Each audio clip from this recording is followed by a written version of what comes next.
Si Nanay Teacher at si Tatay Teacher sa bagong bahay classroom programa ng SDO Valenzuela. Sa gitna ng pandemya, edukasyon ng aming mga anak, paano na? Hindi kontrolado ni naman ang pagbabagong nagaganap dulot ng pandemya.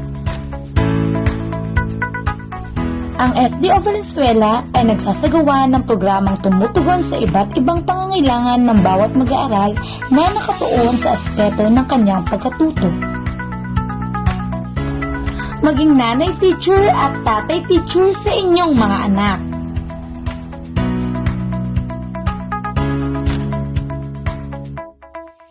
Programang isusulong pa rin ang edukasyong may kalidad katuwang sina tatay at nanay sa kabila ng pandemikong sitwasyon.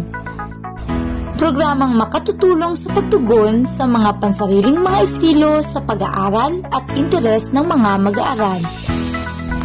Programa na mas makapaghahanda sa mga mag-aaral para sa kanilang pagtatapos at sa kinabukasan. Kayang-kaya ninyong maging guro sa inyong mga anak. Sa inyo naman sila unang natuto ng malaking porsyento.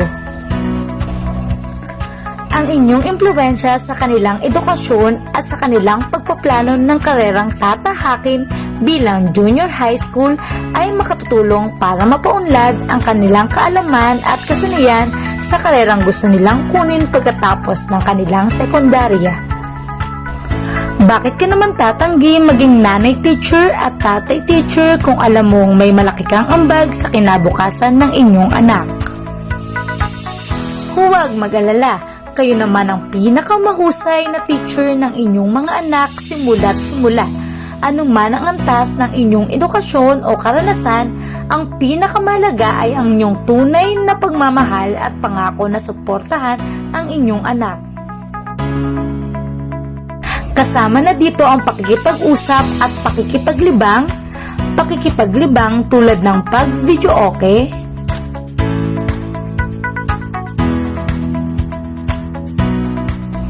paglalaro ng board at intellectual games,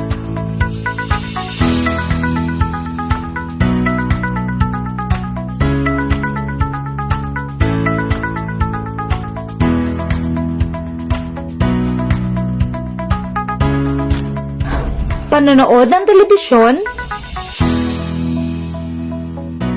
paglilinis ng bahay, at pagtuturo sa kanilang nakababatang kapatid. Kung ang inyong anak ay hirap sa intelektual, pisikal o pandamang mga gawain, hayaan silang makipag-usap sa mga kaibigan gamit ang telepono o internet at makapag-relax.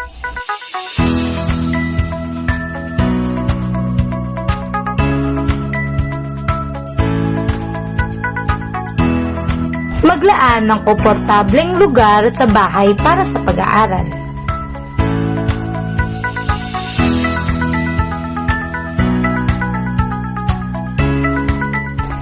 Tulungan sila sa paggawa ng schedule at pag-usapan ang posibleng solusyon kung nahihirapan ang inyong anak sa kanyang pag-aaral.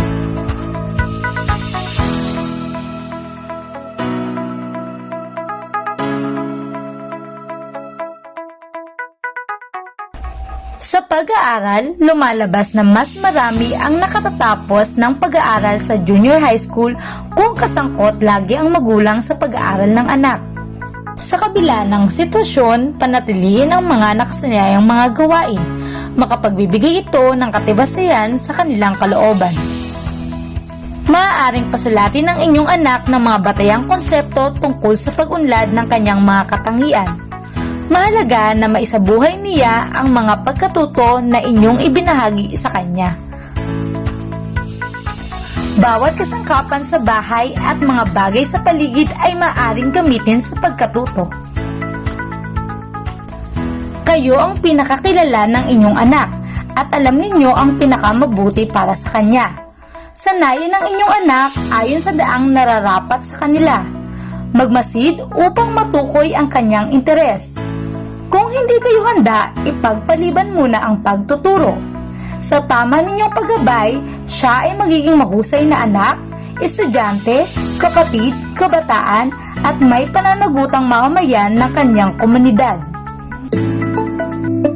Bilang nanay teacher at tatay teacher sa bagong bahay classroom, tinatanggap ba ninyo ang hamon? Sulong edukalidad!